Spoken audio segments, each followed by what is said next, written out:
3, 2, 1. Blast off. I got something in the mail today. Let's see what this is. Unboxing. We'll get it together. Juniper. Look at that. Isn't that beautiful? And JENNYBOYD, look what she did. I have a signature right there. Oh, that's a wonderful thing. I think we should talk to her today.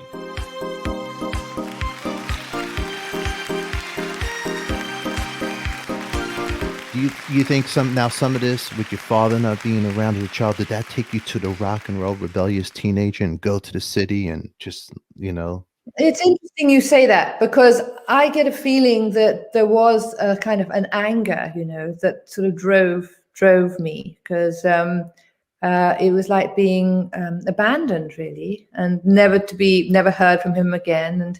And I think that the way we grew up in Africa, it was like we were very feral. There was nobody looking after us.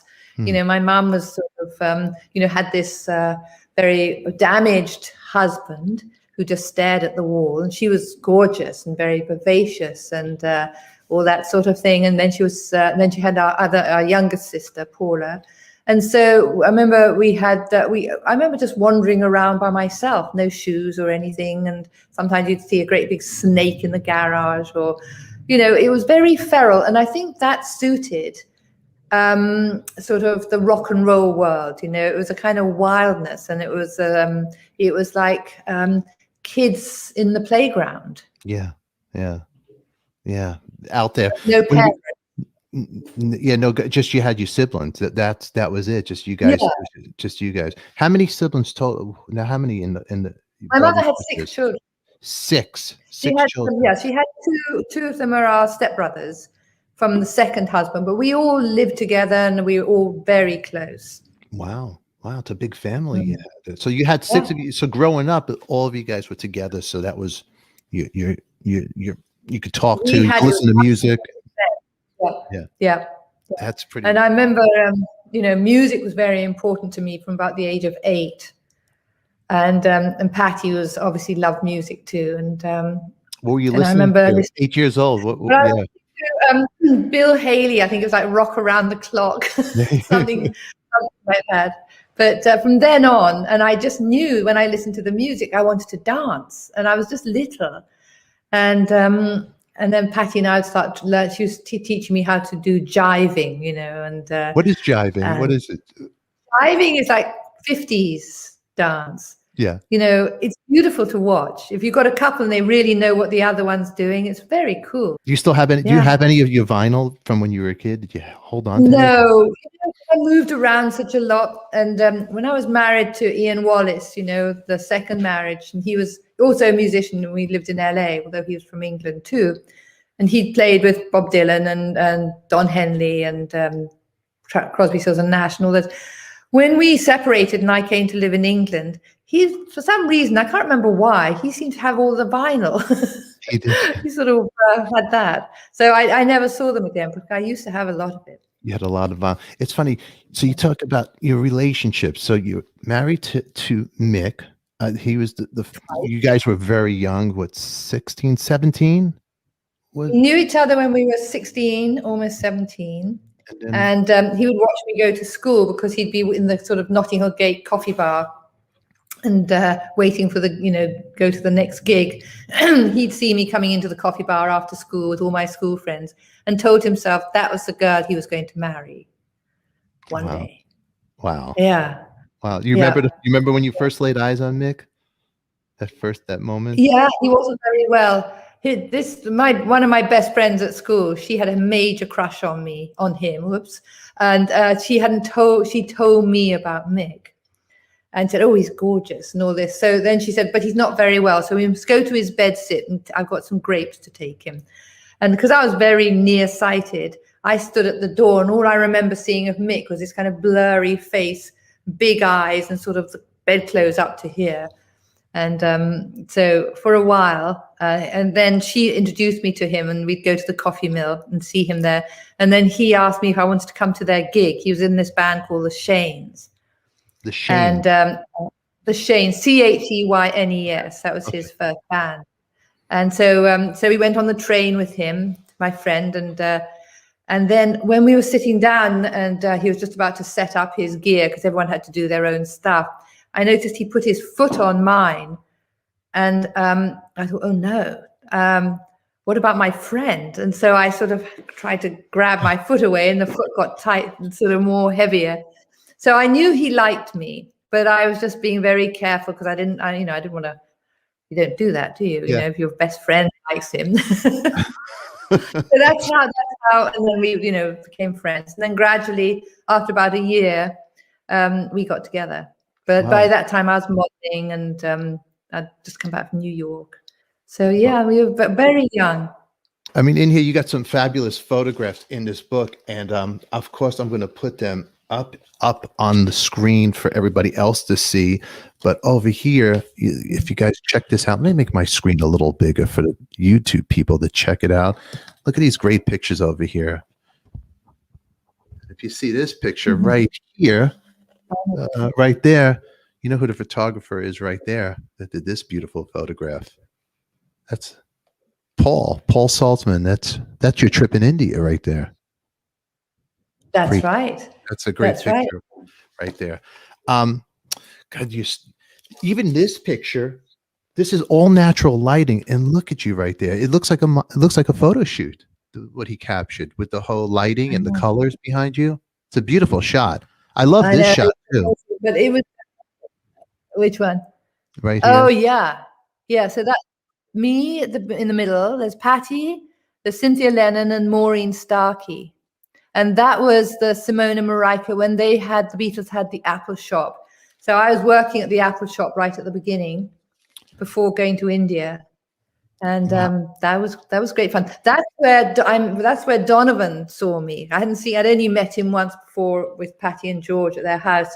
And I'd already come back from San Francisco. I'd been there for 6 months in 1967. I mean, before all the hippie stuff, none of us knew about it in England. Found myself there. Anyway, but Donovan came to see me in the Apple shop, and so started chatting he wanted to know about spirituality and about San Francisco and Maharishi and all this. And then he asked if I would come and hang out with him at his manager's house. A couple of times. The second time I went there, he said, "I've written a song for you." And he got his guitar, and then started singing Juniper. Juniper. And his beautiful voice, beautiful song. And I didn't know what to say because I thought, oh, this is like a declaration of love. And I don't know if I was there yet. So, yeah. But it was just the most beautiful song. And still, even to this day, if I hear it, it just represents such innocence. What you doing, Jennifer, my love? Thank you for sending this to me. And in the book, do you go more about your friendships now also with Cynthia Lennon? Do you talk about her in this book as well? Were you friendly with her? Yes, I talk about her because often when we were in India together, she and I go for little walks around the ashram, and she would say that things were getting tough with John, and didn't really know what was going on. And then, of course, when we went back, because Donovan and the guy called Magic Alex, who then came to India and I think kind of created mayhem. But anyway, we decided we'd go to Greece when we got back from India to do something nice, and Donovan wanted to go as well. And so Cynthia asked if she could go. So I saw Cynthia then when we were all in Greece together, and then obviously I told you before that it was very sad when she came back, and we sort of took her back to her house, and there was John with Yoko, and so that's what she walked into. So then she'd come and stay with me for a bit, and so there was a friendship. But then as time passes, I think that's we went to America a little time after that to live, and I think then she got married and she started her life. So I didn't really hear from her after that. After that, yeah. She seemed like a very sweet lady. I actually have her book that she had written. Yeah, she seemed like a very sweet lady. I could picture the pain what she went through at that moment, walking in with John and Yoko. It must have been the worst moment in the world at that time. Yeah. And then you're with Yeah. her. It must have been just a whole uncomfortable feeling. Just Oh, like, right. what do you? Yeah. There's no words to even And say. It's going to be okay. What do you say? You know? no, I mean, and then I'm standing there, and John's lying on the sofa. Then she's kind of trying to do the cooking and carry on, but still obviously very freaked out. And John's sort of with his little toes up, going, "Hello, Jenny," with his toes. So it was like a sort of naughty boy being caught out by his mother. Yeah. Didn't care. Yeah. He just didn't care at that point. Just checked out. It's like, okay, here I am. Yeah. What? Yeah. This book goes deep into, so you're going into the 60s, you're going to your childhood, you go into your father. It tells you about your life today. Like, tell us what the view is, and Jenny, also, today. what happened when I took my degrees when I was living in LA. Yeah. And which was tough because I was not very good at, needing to go out on the road because your husband wants you to go out on the road. This was when I was with Ian Wallace. But actually standing up for something for yourself, like what do I want, was really tough. That was all part of a sort of change.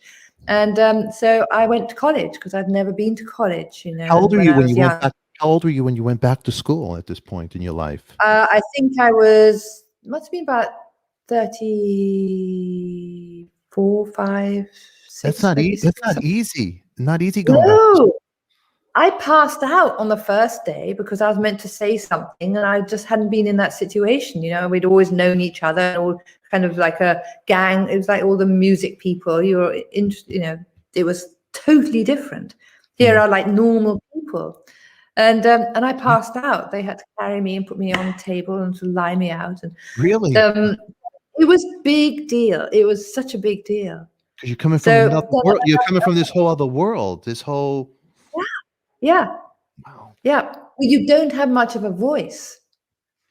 So it's good. It was interesting and it was inspiring and it was, I felt my brain was creaking, having to write all these papers. I'd never learned how to write a paper or anything like that. But it was very inspiring. And then I did take a PhD, and the dissertation became a book, which at that time then it was published by Simon & Schuster, called Musicians in Tune. And that was when I interviewed all the musicians about the creative process. And, once we got a few of the sort of really ones that were family, lots of other musicians, blues musicians, jazz, everything. So that was brilliant, just kind of interviewing them. That was very inspiring. And so that book came out. And after that, I thought I've got to carry on working. So that's when I got a job at a place called Sierra Tucson in Arizona. In Tucson, it was a treatment center. And so I started working in that treatment center, and then I took it back to England and got people from England to go to it. And then I went to another treatment center in Tucson. So I did that. I was in the addiction field for about 20-something years. Wow. So then I started my own company that organized workshops for people in recovery or people with relationship problems or self-esteem problems. And I'd get therapists to come over from the States and take these workshops, and I would just set them up. So I was in that world, completely different from the rock and roll world for many years. Wow. And that was inspiring to see how people change. How proud were you of yourself accomplishing finishing school, getting these degrees? You had to be. It's very hard.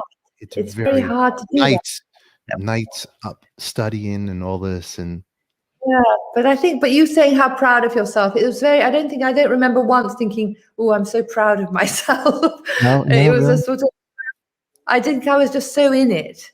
Mm-hmm. And it meant so much to me. And, when I'd go, they'd have these, what would they be, like once a year you'd have, because I got a lot of people from England to go over, and young people. And so we'd have, I don't know, just a kind of celebration at the treatment center in Tucson. And I was often in tears, because I'd see the people when they were really strung out or hung up or, whatever. And then you see them afterwards and, they've got the 12 steps and they've got a spiritual awakening as well, usually. And it's like they've regained a life. So it was very moving. It was very inspiring. JENNYBOYD, Jennifer Juniper, right here. Here's the book. I want you guys right in the description. We'll put the link where you could click and get this lovely book. We'll click it up here, right here. and Jenny Boyd. Jenny, I got to thank you for coming on the show today. Again, it's always fun. Really nice. Oh, I love Thank having you. you coming on. We made a friendship, you and I. Yes. Alrighty. We made a friendship. All right. On that note, Yeah. everybody, we will see you later. We love you. Jennifer Juniper, it is out now. Please click on the description. And also you'll see that little bottom, subscribe, share it, like it. And Jenny loves you. Bye, everybody.